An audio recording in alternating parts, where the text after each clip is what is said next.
السلام علیکم ناظرین، ویری نیوزی کے ساتھ میں محمد عمر خان آپ کی خدمت میں حاضر ہوں، اور آج پاکستان میں سب سے اہم سٹوری جو ڈسکس کی جا رہی ہے وہ گلگت بلتستان کی سپریم اپیلیٹ کورٹ کے سابق چیف جسٹس کا وہ حلفیہ بیان ہے جو دا نیوز کے اندر 10 نومبر کو شائع ہوا، اور یہ ایک برٹش اوتھ کمشنر کے سامنے باقاعدہ طور پہ حلف لے کر بیان دیا گیا ہے۔ واٹس ایپ کال کے تھرو یہ کام ہوا ہے، اور یہ بھی بتایا گیا ہے اس پوری رپورٹ کے اندر کہ واٹس ایپ کال پہ جب صحیح طریقے سے کمیونیکیٹ نہیں ہو پا رہا تھا تو پھر ایک دوسرے نمبر سے باقاعدہ طور پہ کمیونیکیشن ڈیولپ ہوا، اور اس میں اس بات کی تصدیق کی گئی جس بیان پر اس وقت نون لیگ سراپا احتجاج ہے، برہم ہے، اور تصدیق اس بات کی گئی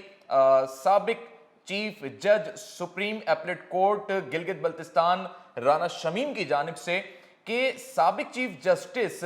ثاقب نثار نے ان کے سامنے ایک فون کال کی تھی، اور یہ فون کال غالباً ان کی نالج کے مطابق رجسٹرار سپریم کورٹ کو کی گئی تھی، اور انہوں نے ان سے یہ کہا تھا، یہ انسٹرکشن ان کو دی تھی کہ ایک ہائی کورٹ کے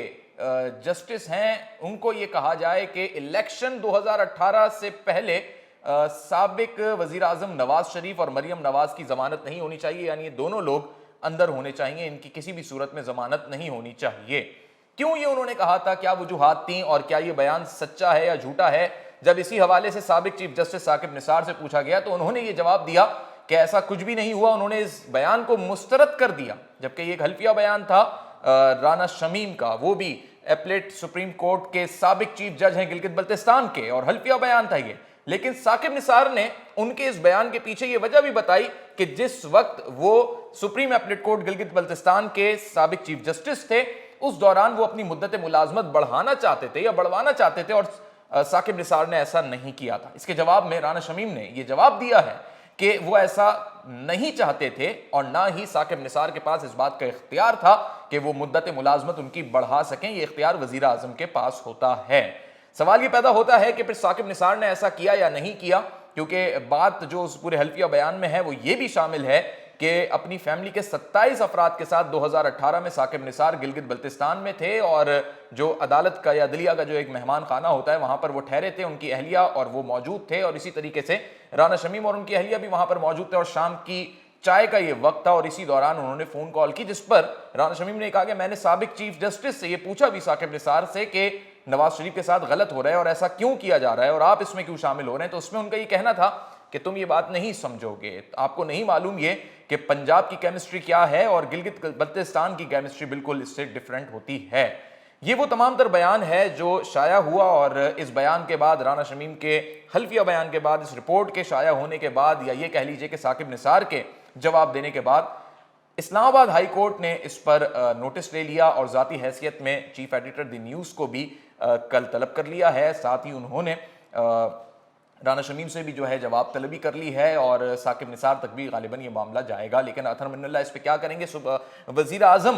پاکستان بھی جو ہے اس چیز کو دیکھ رہے ہیں، عمران خان صاحب کہ یہ واقعہ کس طرف ڈائیورٹ ہونے والا ہے، اور دوسری جانب ایڈوکیٹ جنرل کو بھی اس پر، اٹارنی جنرل کو بھی طلب کر لیا گیا، ایڈوکیٹ جنرل بھی اور اٹارنی جنرل بھی۔ تو اب کل کی سماعت تو خیر بڑی امپورٹنٹ ہے، لیکن اس وقت ہم یہ گفتگو کرنا چاہ رہے ہیں اور بات کرنا چاہ رہے ہیں کہ کیا واقعی 2018 کا الیکشن مینیپولیٹ ہوا تھا؟ واقعی اس کے اندر جو ہے ثاقب نثار کا یہ رول تھا کہ نواز شریف اور مریم نواز جو ہیں وہ الیکشن میں نہ شامل ہوں، وہ اندر ہی موجود رہیں، اور سب سے امپورٹنٹ بات یہ کہ کس کے کہنے پر ہو رہا تھا، اور کیا اگر یہ سب جھوٹ ہے تو کیا یہ عمران خان کی حکومت گرانے کی سازش ہے، یا اس کے پیچھے کیا مقصد ہو سکتے ہیں؟ دونوں پہلوؤں پہ ہم گفتگو کریں گے۔ اسی حوالے سے گفتگو کرنے کے لیے ہمارے ساتھ اس وقت موجود ہیں پاکستان مسلم لیگ نون کے سینئر رہنما ہیں خواجہ طارق صاحب، اور ساتھ ہی ہمارے ساتھ موجود ہیں سینئر تجزیہ کار ہیں کیپٹن ریٹائرڈ ادیب صفی صاحب۔ بہت شکریہ آپ دونوں مہمانان کا۔ گفتگو کا آغاز خواجہ طارق صاحب میں آپ سے کرنا چاہوں گا کہ شاہد خاقان عباسی نے بھی، خواجہ آصف صاحب نے بھی یہ بات میڈیا کو بتائی کہ پارلیمنٹ تک آپ اس چیز کو لے کر جائیں گے، اور آپ بالکل نون لیگ یہ سمجھتی ہے کہ مینیپولیٹ کرنے کی کوشش کی گئی 2018 کے الیکشن کو۔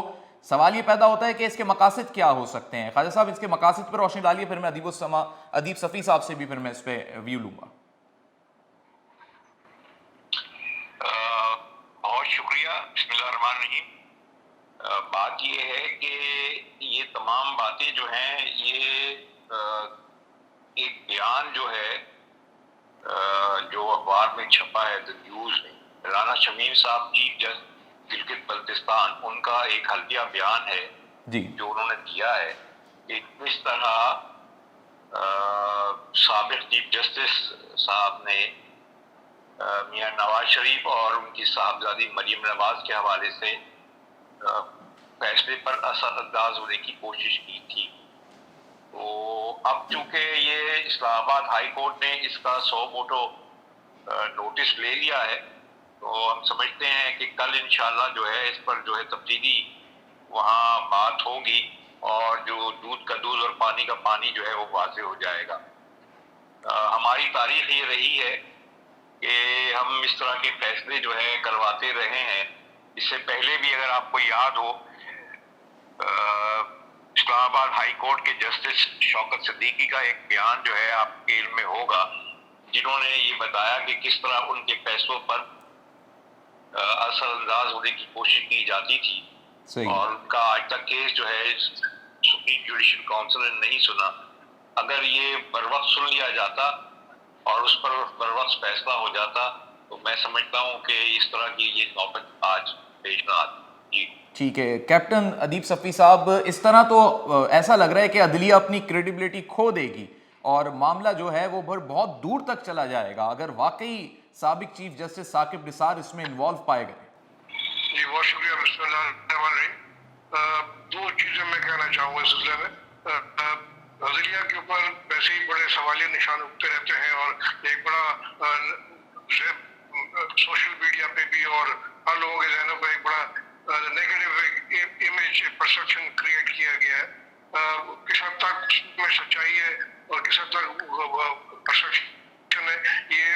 جو واقعات ہوتے ہیں ان کے حوالے سے لوگوں کے ذہنوں میں وہ چیز سمجھ میں آتی ہے. اتنا پرانا کیس ہے، اگر یہ بات سچ ہے جیسے ابھی اخبار میں بھی چھپا ہے اور یہ بیان بھی کر رہے تھے نون لیگ کے نمائندے، تو وہ یہ ایک اس کی ٹائمنگ جو ہے مجھے سمجھ نہیں آ رہی کہ اتنا عرصہ گزرنے کے بعد سب 2018 کا تھا یہ، اور اب یہ 3 سال 3.5 سال گزرنے کے بعد اس ٹائم پر اس کا بیان کا آنا اور اس ٹائم کو اس کو اٹھانا، اس کا کوئی خاص مقصد بھی ہو سکتا ہے، ادھر بھی نظر جانی چاہیے. اور جیسا کہ ابھی انہوں نے فرمایا کہ کل دودھ کا دودھ پانی کا پانی، وہ جو جوڈیشل پروسیس ہے وہ اپنے طریقے سے اس چیز کو نپٹ جائے گا. لیکن میرے ذہن میں بطور تجزیہ نگار یہ چیز سوال اٹھ رہا ہے کہ why now, what is the reason of starting this controversy اور اس کے اوپر عدلیہ کے اوپر. اس کا جواب ہمیں چاہیے اور اس کے لیے آپ کو دیکھنا پڑے گا کہ ابھی کیا ہونے والا ہے. میرے نظر میں جو ابھی 17 تاریخ کو مریم نواز کا جو کیس لگا ہے اس کو اوپر ہیئرنگ ہے. اس سے پہلے بھی جب ایک دفعہ کے لگے تو پھر بھی ایک اس طرح کا چیز سامنے آئی تھی. تو کیا اس میں بھی کوئی آپس میں ربط ہے، کوئی کنیکشن ہے یا نہیں، اس طرف دیکھنا پڑے گا. تو یہ جب اپنے پائے تکمیل تک پہنچے گا، منطقی اندام تک پہنچے گا، اس وقت تو پتہ چل جائے گا. لیکن ابھی بہت سارے سوالات ذہن میں اٹھ رہے ہیں، انکلوڈنگ کہ عدلیہ کا جو کردار ہے وہ کیسا ہے. ٹھیک ہے، اسلام آباد ہائی کورٹ نے جو کل کے لیے طلب کیا ہے اس میں تو ان کا بیسک ایجنڈا یہ ہے کہ وہ یہ پوچھنا چاہتے ہیں کہ ہم کیوں نہ توہین عدالت لاگو کریں، اسپیشلی دا نیوز کے اوپر بھی ان کا یہی پوائنٹ ہے. خواجہ طارق صاحب، آپ اس پہ بتائیے گا کہ جس ٹائمنگ میں یہ چیز ریویل ہو رہی ہے یا سامنے آ رہی ہے، کیا آپ کو لگ رہا ہے کہ یہ بڑی ٹائمنگ جو ہے وہ سیٹ کر کے رکھی گئی تھی کہ جب اتنا ٹائم گزر جائے گا عمران خان کی حکومت کو تب یہ چیز ہو، یا یہ ایسا بھی ہو سکتا ہے کہ عمران خان کو جس وقت سپورٹ ملی آج وہ سپورٹ نہیں ہے ان کے ساتھ تو یہ چیزیں سامنے آ رہی ہیں؟ دیکھیے، بات یہ ہے کہ یہ تمام چیزیں آپ کی نظر سے گزرتی رہی ہیں اور ابھی تک جو صورتحال تھی وہ بہت مختلف تھی اور آج جو ملک کی صورتحال ہے وہ بہت مختلف ہے. تو ممکن ہے کہ اس میں میں سمجھتا ہوں، میں اس بات سے مطلب اتفاق کرتا ہوں کہ ٹائمنگ جو ہے وہ اس کی ایک اہمیت ہوتی ہے. تو کوئی بھی چیز چاہے جتنے بھی حقائق ہوں، اگر وہ وقت پر نہ آئے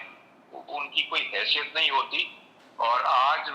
سمجھتے ہیں، میں سمجھتا ہوں کم از کم رانا شمیم صاحب نے یہ مناسب سمجھا ہوگا کہ اس وقت یہ موقع ہے کہ اس چیز کو عیاں کیا جائے. اس سے پہلے شاید کوئی سنوائی کے لیے تیار ہی نہیں ہوگا.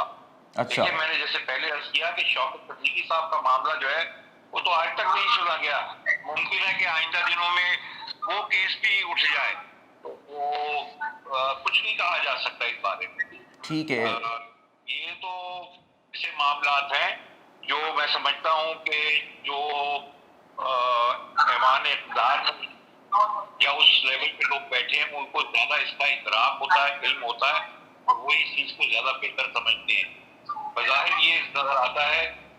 کہ اس وقت جو حکومت کی صورتحال ہے اور جس طرح ان پر دباؤ ہے، تو انہوں نے شاید سمجھا ہوگا کہ یہ زیادہ مناسب ہے. ٹھیک ہے. صفی صاحب، آپ اس پہ کیا رائے اختیار کریں گے کہ عدلیہ کے ذریعے چیزوں کو کنٹرول کیا گیا ہوگا، یا یہ اس وقت کی تاریخ میں، جس کو آپ نے خود پوائنٹ کیا کہ اس ٹائمنگ میں اس چیز کا آنا، یہ آپ کو کیا نشانیاں ثابت کر رہا ہے کہ کیا عمران خان کے خلاف اب مہم جو ہے وہ اس قدر بڑھ گئی ہے کہ ہر حلقے سے جو ہے ایک بڑی اسٹرانگ موو چل پڑی ہے؟ دیکھیے، اس میں ڈائریکٹلی پرائم منسٹر صاحب کا جو دور اقتدار کی جو پرابلم ہے اس کا ڈائریکٹلی کوئی کنیکشن مجھے نظر نہیں آ رہا. یہ تو ایک ڈیفینسو موو کے طور پہ مجھے نظر آ رہا ہے کہ وہ چیز اس وقت سامنے لا رہی ہے. یہ جو نون لیگ کی طرف سے طارق صاحب نے فرمایا کہ جو چیز گزر گئی اس کا اس ٹائم اگر نہیں اٹھایا گیا تو اس کی اہمیت نہیں رہتی، لیکن اگر اس سے اٹھائی جا رہی ہے تو وہ جنہوں نے یہ اخبار میں اپنا یہ چیز چھپائی ہے، یہ کس کے ایما پر، کس کے کہنے پر کی ہے، اور اس کا بیک گراؤنڈ کیا ہے، وہ سمجھنا بہت ضروری ہے. اور میں یہ سمجھتا ہوں کہ یہ ایک ڈیجیٹل پریشر کریٹ کرنا ہے جوڈیشری پر، تاکہ یہ اس چیز کو ہم آگے لے کے چلیں گے. اگر آپ نے 17 تاریخ کو جو ہماری ہیئرنگ کر رہے ہیں اس میں آپ نے ہماری طرف سے کہ ہماری پرسیپشن کو یا ہماری نیریٹو کو سپورٹ نہیں دی گئی، تو میں یہ سمجھتا ہوں کہ it is not nothing to do with the bad governance یا جو ان کے نہیں، لیکن صفی صاحب ایک بڑا امپورٹنٹ سوال تو یہاں پیدا ہو گیا ہے نا. یہ جوڈیشری پر حملہ صحیح ہے صفی صاحب، ایک سوال تو یہاں پیدا ہو گیا نا کہ اگر 2018 کے الیکشن میں مریم نواز اور نواز شریف کو ہم تھوڑی دیر کے لیے مان لیتے ہیں کہ اگر ایسا ہوا بھی کہ اسی ایما پہ انہیں کہ الیکشن ہونے تک وہ اندر ہی رہیں، ان کی ضمانت نہیں ہونی چاہیے، تو اس کا بینیفٹ کس کو ہوا 2018 کے الیکشن کا؟ وہ تو سب سے زیادہ عمران خان کو ہی ہوا، پی ٹی آئی کی گورنمنٹ بنی. تو یہ تو ایک ڈائریکٹلی بات سمجھ میں آ رہی ہے کہ اگر یہ ہوا بھی ہوگا تو کس کے لیے ہوا؟ دیکھیے، اس میں ضروری بات یہ ہے سمجھنے کی کہ یہ جو انہوں نے حلفیہ بیان دیا ہے، اگر یہ اتنا اہم تھا اور اتنی اس کی اتھینٹسٹی تھی، تو یہ تو اسی وقت دودھ کا دودھ پانی کا پانی ہونا چاہیے تھا. اور اسی وقت ہی جو آپ کے چیف جسٹس تھے اور جو سموٹ ایکشن لے کے اس کو سننے کے بعد اس پر فیصلہ کرتے. ایون الیکشن کمیشن جو تھا وہ بیچ میں آتا اور وہ بھی آگے اس کو ہینڈل کرتا. اتنا وقت گزرنے کے بعد جب دوسرے الیکشن سر پہ آ گئے، اس وقت اس چیز کو اٹھانے کا مقصد بہت ہی مبہم سا نظر آ رہا ہے. جو مجھے سمجھ میں آ رہی ہے وہ یہی ہے کہ یہ چیز جو ہے، یہ اس وقت جو آگے والے جو کیسز آ رہے ہیں ان کو اوپر سے توجہ ہٹانے کی اور جوڈیشری کو انڈر پریشر لانے کی ایک کاوش نظر آ رہی ہے مجھے. اچھا خواجہ طارق صاحب، میں آپ کا بھی میری گزارش سنیے ذرا جی اس سلسلے میں. جی میری گزارش یہ ہے کہ الزام جو ہے وہ لگا ہے اس وقت کے چیف جسٹس پر. صحیح ہے. ٹھیک ہے، اگر یہ حلفیہ بیان اس وقت دیتے تو جو ملزم تھا وہی منصف تھا. تو صحیح. کیا آپ یہ توقع رکھتے ہیں کہ آپ اس سے انصاف حاصل کر سکتے تھے؟ دوسری بات یہ ہے کہ شوکت صدیقی صاحب کے معاملے میں ابھی تک سپریم جوڈیشل کاؤنسل نے یا جتنے بھی چیف جسٹس آئے ہیں، کیا انہوں نے آج تک نوٹس لیا ہے؟ نہیں دیا. تو کہنے کا مقصد یہ ہے کہ آج جو دباؤ ہے، آپ مانیں یا نہ مانیں، آج جو ماحول ہے ملک میں، بھئی اگر آپ یہ دیکھیے کہ حکومت کی اتحادی بھی جو ہے حکومت پر اعتراضات کر رہے ہیں، ان سے اختلافات کی کہانیاں سامنے آ رہی ہیں، وہ چاہے مسلم لیگ قاف ہو یا متحدہ ہو یا کوئی اور جماعت ہو. تو یہ بھی کیا ہماری طرف سے پریشر ڈالنے کی کوشش کی جا رہی ہے؟ ان کا اپنا رویہ ایسا ہے کہ ان کے اتحادی بھی یہ سمجھتے ہیں کہ آئندہ الیکشن میں جب وہ ووٹ لینے جائیں گے تو وہ اپنے ووٹروں کے سامنے مطلب جا ہی نہیں سکیں گے. تو آج حالات کچھ ایسے لگ رہے ہیں کہ آپ کو شاید انصاف ملنے کی توقع ہو. تو اس وجہ سے شاید یہ جو ہے معاملہ اٹھایا گیا ہے، اور ممکن ہے جیسے میں نے کہا کہ شوکت صدیقی صاحب والا معاملہ بھی جو ہے وہ بھی ایک دم جو ہے اٹھ جائے اور اس پر بھی کارروائی ہو، ممکن ہے، اس کا بھی امکان ہے۔ ٹھیک ہے خالد صاحب، میں طارق صاحب صحیح فرمایا آپ نے، بالکل صحیح فرمایا۔ وہ جو ان کی پریزیڈنٹ گورنمنٹ کی ناکامیاں، جو ان کے جو غیر اعتمادی کا اظہار کیا جا رہا ہے ان کے اتحادیوں سے، اس کو ایک طرف رکھ دیں۔ مجھے وہ جو ثاقب نثار صاحب کے جانے کے بعد کھوسرو صاحب آ گئے تھے، اس دور میں بھی یہ اٹھایا جا سکتا تھا، اور اس کے بعد یہ آئے ہیں تیسرے۔ تو یہ کہنا کہ اس وقت ان سے منصف کی، اگر آپ سمجھتے ہیں وہ اتنے وہ تھے،